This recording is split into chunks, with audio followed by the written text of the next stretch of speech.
Hi there. So, you've started on your journey into watchmaking, you've been struggling along with magnifying glasses and loupes, and now you're ready to step into the big leagues and get yourself a microscope. Not just any microscope, but a trinocular simulfocus microscope that you can use to take pictures at the same time as you're using it. Are you going to drop $800 on an AmScope 4TZ? Or are you going to spend $400 on exactly the same model? Stick around and I'll tell you all about it.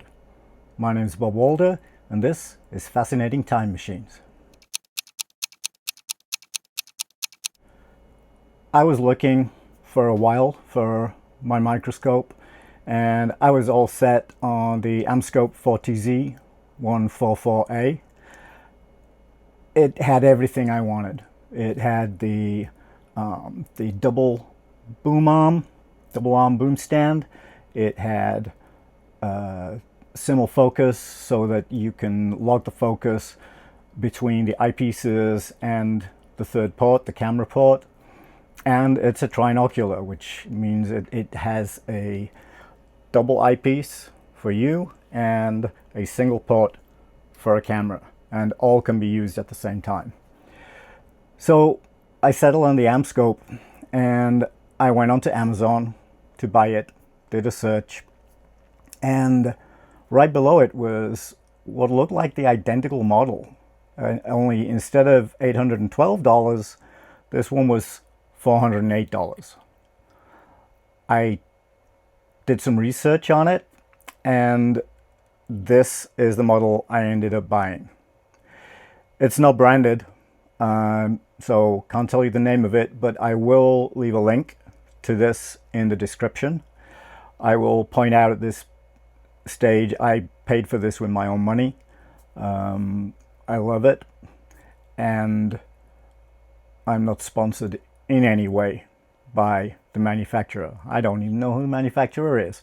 So when this thing arrives, it's heavy. I mean, this steel base weighs a ton.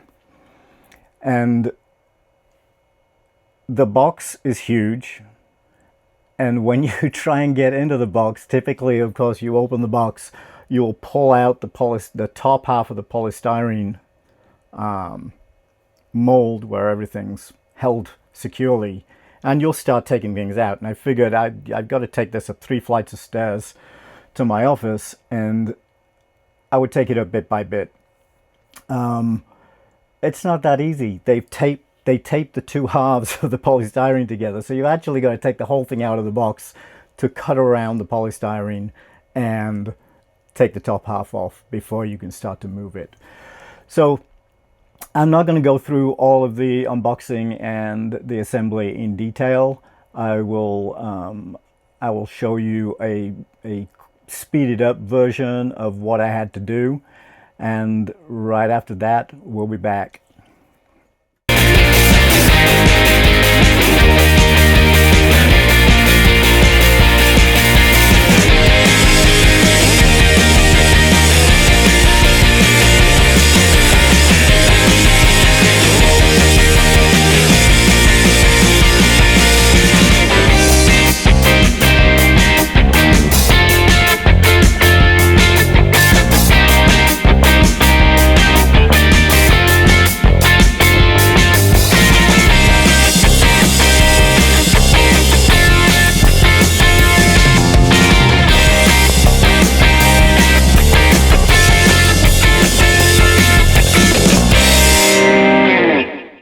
Okay, so here we are. It's all put together, and I'll just walk you through some of the basic features. Like I said, it has this double arm boom stand, which basically means you can move this out all the way out there, and because of the weight of this stand, it's pretty sturdy. When we're looking at comparing this with the AmScope, and I'm not going to do it all the way through because I did more research after I bought it, and it turns out this is made by the same company, that makes the AmScope microscopes.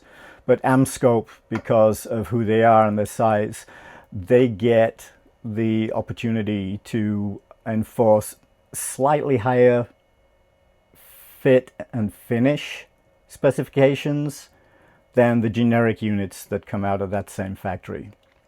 So the one example that I've been able to find is the boom arm.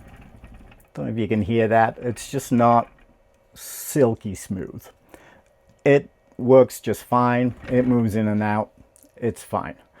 That's the only difference I've been able to find. That and the fact that this one comes with a 56 light LED and the AmScope comes with a 144 light 4-zone LED ring light.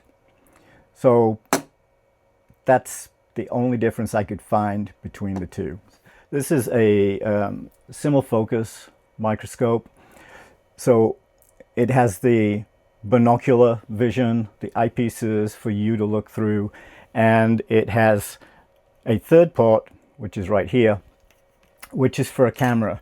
And you can set it up so that once you have the eyepieces set up for your own eyesight and comfort and vision, and you have it set up so that as you zoom in and out, you are not losing focus. You can at that point lock the focus of the camera to how you set the eyepieces up, and from that point on, when you zoom in and out, the image in the camera stays in focus and the image in the eyepiece stays in focus. This has, I'm going to just grab this piece of paper to make sure I get these specs correct. This is a 3.5x to 90x magnification. It has 10x eyepieces, and it has a 0.7x to 4.5x zoom. So the zoom is right here, and then you can do coarse adjustment of the focus with this. So basically, when you get this all set up, all built, and it's kind of exactly where you want it, you can tilt this backwards at an angle, backwards and forwards.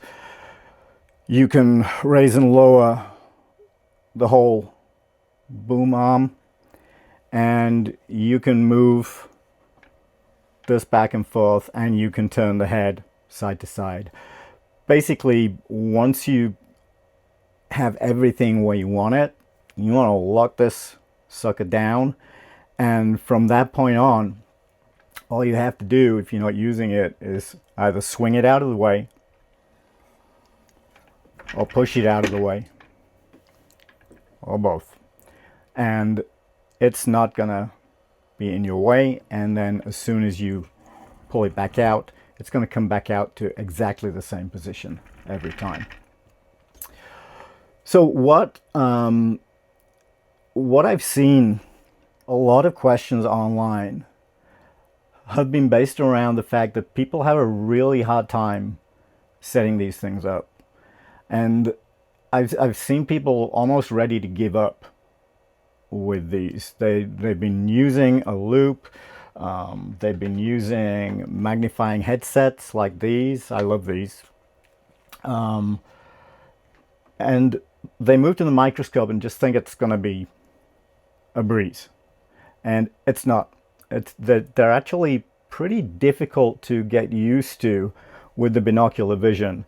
And you can, just like binoculars, you can alter the distance between the eyepieces backwards and forwards, the interpupillary distance, that's called, so that you get a perfectly circular field of view instead of two separate circles. So that's your first adjustment you want to make.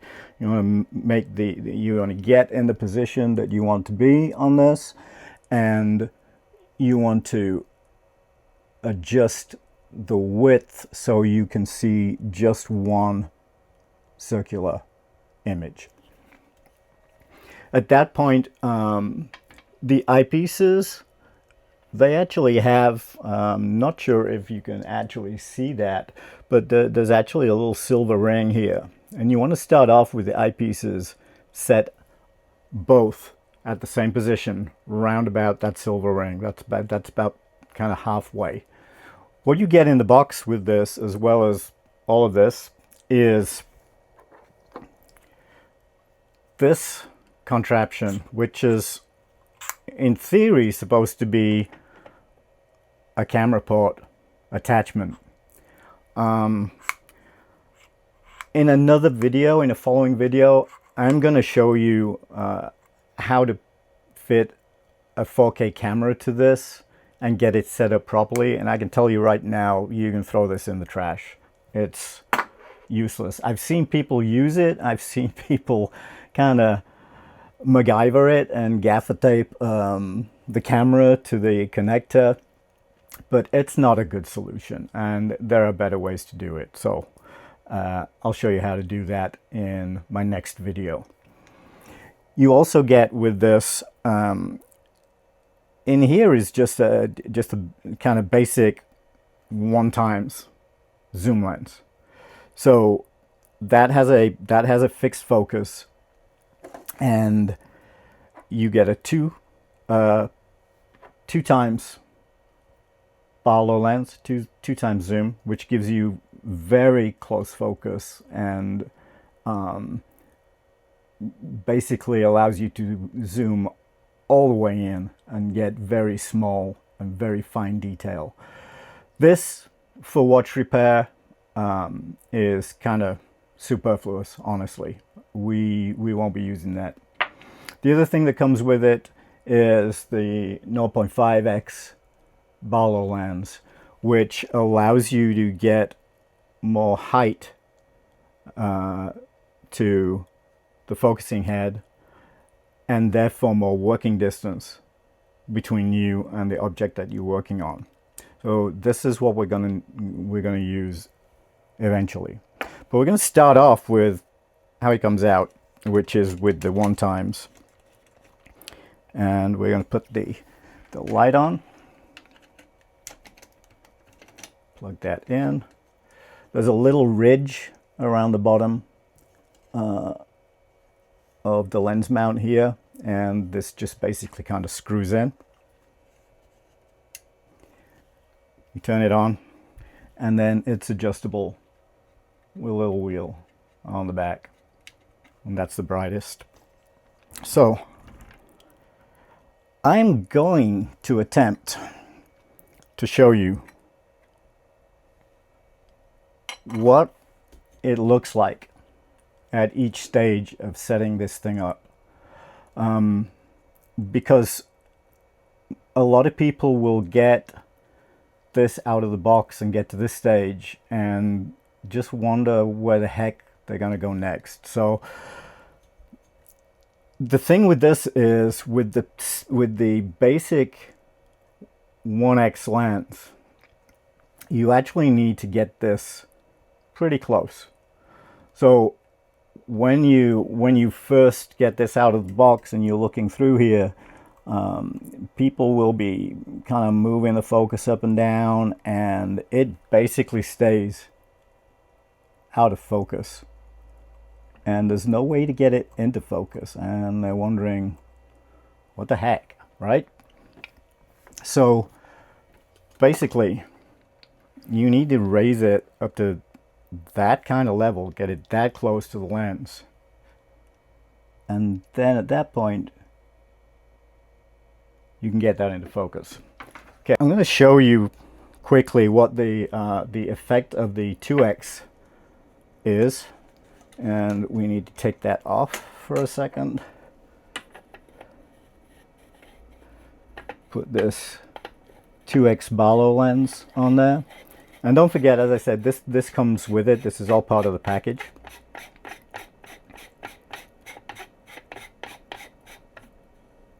Okay, again, there's a ridge at the bottom of the lens itself, so the light can clamp onto that.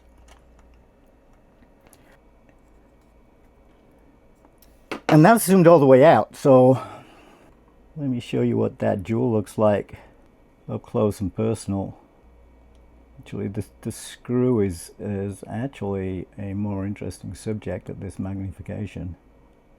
So let me show you what that tiny screw head looks like at this magnification, and you will see why this is not going to be a huge help to us in watch repair. So that is the 2x Barlow lens, and certainly if you're wanting to do some serious microscopy alongside your watch repairs, then that lens is there, part of the package, and if you ever need it, you have it. As you can see, you can get some pretty fine detail there. So the problem is, as you would have noticed, being able to having to have this at that kind of height with this out of the box, there's not even room to get screwdrivers under here. Let me get a set of screwdrivers and just demonstrate. I mean, I can't even fit a screwdriver under there. Never mind get my hands in and start working. So we got to get that working distance higher, and we do that by using the 0.5x Barlow lens.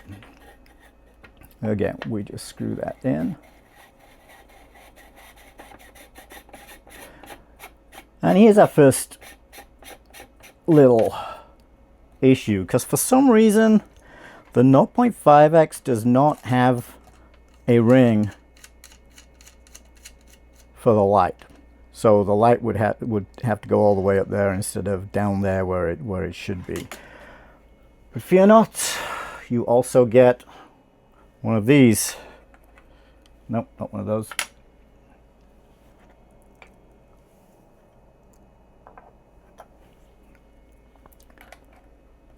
Yeah, one of these.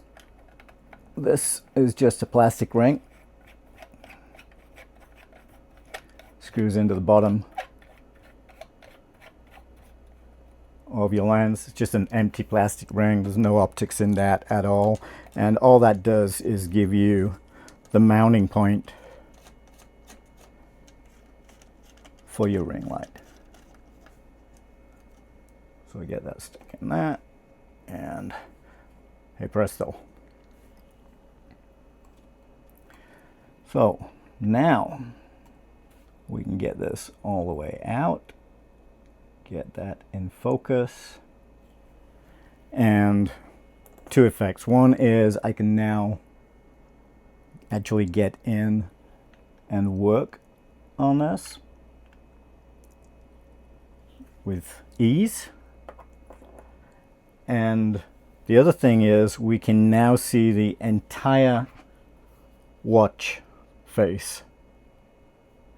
And my final image that I'm going to give you here is the zoomed in all the way on the balance cock and the pivot jewel for the balance wheel.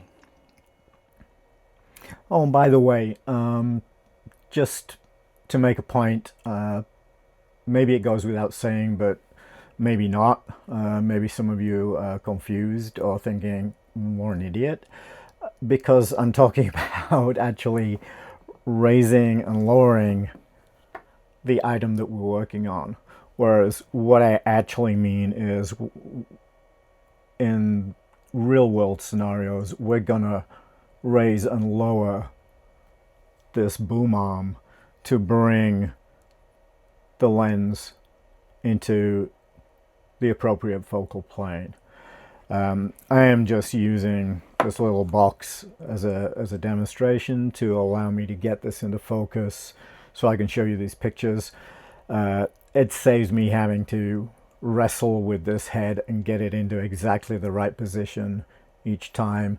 That's the part of this that takes a while. Get this set up just as you want it and just in the right position so that this coarse adjustment here gives you the right range of focus.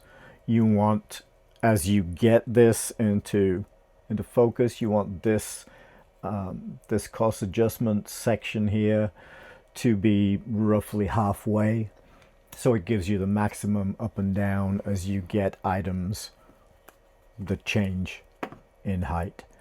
For example, at one point I may be working on a watch on this gel cushion.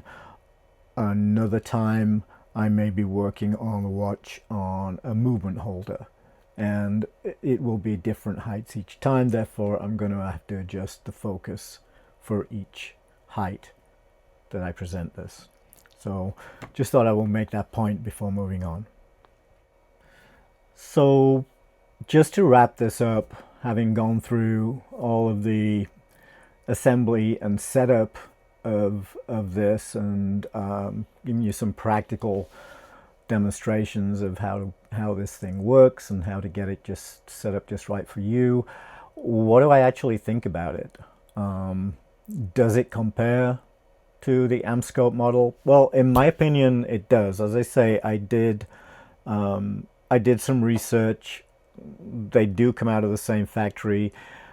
There are minor differences, but are there $400 worth of differences? Absolutely not.